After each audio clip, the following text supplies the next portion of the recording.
Welcome to the Quran Way. Like, comment, and share this video. Subscribe and journey with us. کہے کہ ہمارا رب اللہ ہے، پھر اس پر جم جائیں. ان پر فرشتوں کا نزول ہوتا ہے. نہ کوئی غم کرو نہ خوف، خوشیاں مناؤ جنت کی جس کا تم سے وعدہ کیا گیا تھا. اللہ کی ربوبیت پر اطمینان جب انسان کو ہو جاتا، میرا رب اللہ ہے، ربی اللہ، انسان کے لیے نہ کوئی کھٹکا، نہ کوئی خطرہ، نہ کوئی خوف، نہ کوئی حزن. جو کچھ ہو رہا ہے کس کے اذن سے ہو رہا ہے؟ اللہ کے اذن سے. اللہ کے اذن کے بغیر پتہ تک نہیں ہلتا. یہ کوئی اندھا بہرا مادہ نہیں ہے جس سے مجھے کوئی خوف ہو. اندھا بھینسا چلا آ رہا ہو اس سے تو ڈرنے کا ہر انسان کو ڈرنا چاہیے، نہ معلوم کس کو ٹکر مار دے. لیکن نہیں، اس کائنات کو چلانے والا ایک سمیع و بصیر خدا ہے. وہ جو میرا دوست ہے، میرا ولی ہے. اللہ ولی الذین آمنوا یخرجہم من الظلمات الی النور. اللہ اہل ایمان کا ولی ہے، ساتھی ہے، پشت پناہ ہے، مددگار ہے، حمایتی ہے.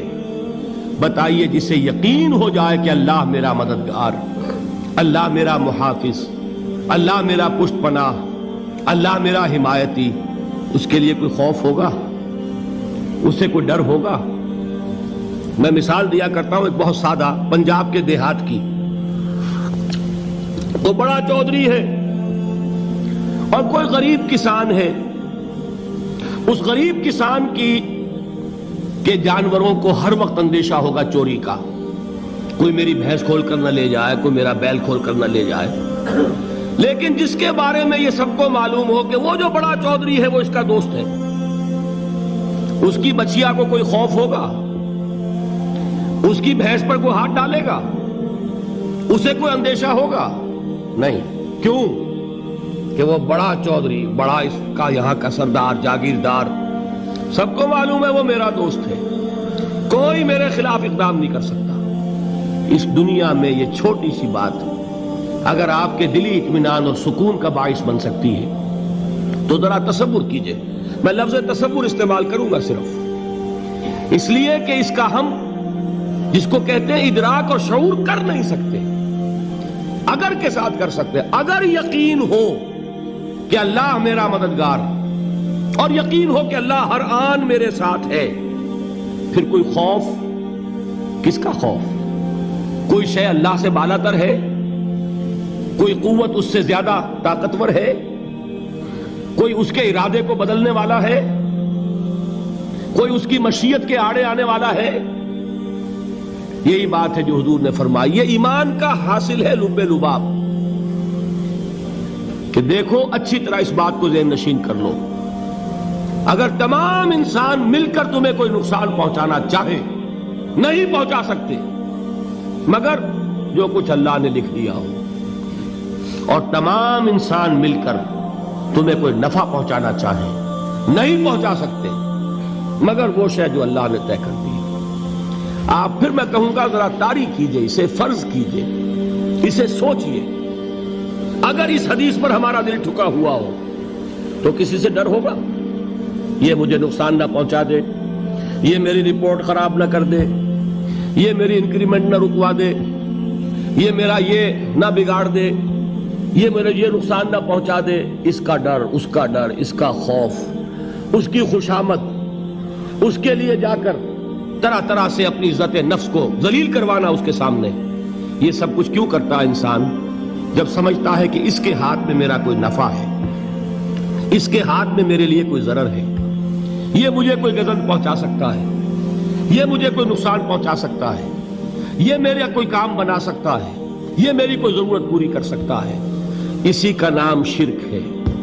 جہاں آپ نے یہ سمجھا کہ غیر اللہ کے اندر کوئی طاقت موجود ہے وہی شرک ہے.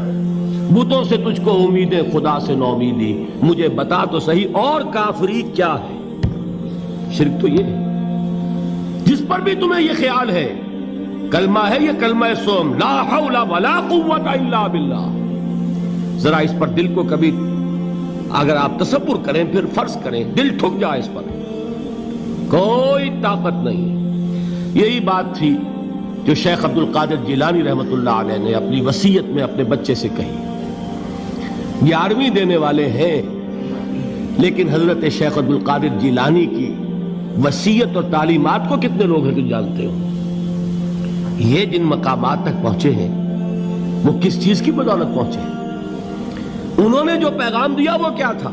اے میرے بچے، جس طریقے سے قرآن مجید میں حضرت لقمان کی نصیحتیں جو ہے نقل کر دی گئی ہیں، میں یہ عرض کروں گا بالفرض اگر قرآن حضرت عبد القادر جیلانی کے بعد نازل ہوا ہوتا تو شیخ عبد القادر کی یہ نصیحتیں بھی قرآن میں درج ہوتی۔ اتنی اونچی نصیحتیں ہیں۔ اے میرے بچے، اس حقیقت کو ذہن نشین کر لے، لا فاعل فی الحقیقت ولا مؤثر الا اللہ۔ اس کائنات میں نہ کوئی فاعل حقیقی ہے نہ مؤثر حقیقی ہے سوائے اللہ کے۔ کسی شے میں کوئی تاثیر نہیں اگر اللہ نہ چاہے۔ آگ جلا نہیں سکتی اگر اللہ نہ چاہے، پانی ڈبو نہیں سکتا اگر اللہ نہ چاہے، زہر ہلاک نہیں کر سکتا اگر اللہ نہ چاہے، کوئی چیز فائدہ نہیں پہنچا سکتی اگر اللہ نہ چاہے۔ تو در در پہ کیوں سر جھکاتے ہو؟ در در پر کیوں جبیں سائی کرتے ہو؟ سب کے سامنے کیوں ہاتھ پھیلاتے ہو؟ ایک اللہ سے مانگو، ایک اللہ کے سامنے زمین پر اپنی جبین رکھو۔ لا فاعل فی الحقیقت ولا مؤثر الا اللہ۔ نظر آتا ہے ہمیں کہ پانی پیاس بجھا دیتا ہے، پیاس بجھانے کی صلاحیت پانی میں نہیں ہے، اللہ کے اذن سے۔ کھانا بھوک مٹا دیتا ہے، بھوک مٹانے کی صلاحیت کھانے میں نہیں ہے، اذن رب میں۔ دیکھیے یہی یقین تھا حضرت موسیٰ علیہ السلام کا واقعہ یاد کیجئے۔ سامنے سمندر آ گیا ہے، قوم دیکھتی ہے پیچھے کہ گرد و غبار کا طوفان ہے۔ معلوم ہوا کہ فرعون اپنے لشکر سمیت آ گیا ہے۔ لشکر جب چلتا تھا تیز رفتاری کے ساتھ تو گرد و غبار کا جو طوفان اٹھتا تھا اس کا تصور کیجئے، اور لمحہ بلمحہ وہ قریب آ رہا ہے۔ پوری قوم نے کیا کہا؟ اے موسیٰ انا لمدرکون، اے موسیٰ ہم کو پکڑے گئے۔ قرآن مجید نے تو یہاں وہ باتیں نہیں لکھی ہے، لیکن تورات میں یہ درج ہے کہ بنی اسرائیل جھگڑنے لگے، دست و گریبان ہو گئے موسیٰ کے ساتھ۔ موسیٰ ہمیں یہاں مروایا لا کر، اس سے تو ہم ہی بہتر تھے، وہاں کھانے کو ملتا تھا، زندگی تو تھی، بیگار ہم کر رہے تھے، موت تو نہیں تھی۔ اب جو کچھ ہوگا اس کا تصور کرو، جس طریقے سے ہمارے ٹکڑے اڑائے جائیں گے۔ تو لڑ رہے ہیں حضرت موسیٰ علیہ السلام سے، یہ تورات کی تفصیل ہے۔ قرآن میں صرف اتنا آیا ہے، پریشان ہو کر انہوں نے کہا انا لمدرکون، موسیٰ ہم تو پکڑے گئے۔ اس وقت موسیٰ کا جواب کیا ہے؟ کلا ان معی ربی سیہدین، نہیں، میرے ساتھ میرا رب ہے، وہ راستہ دے گا۔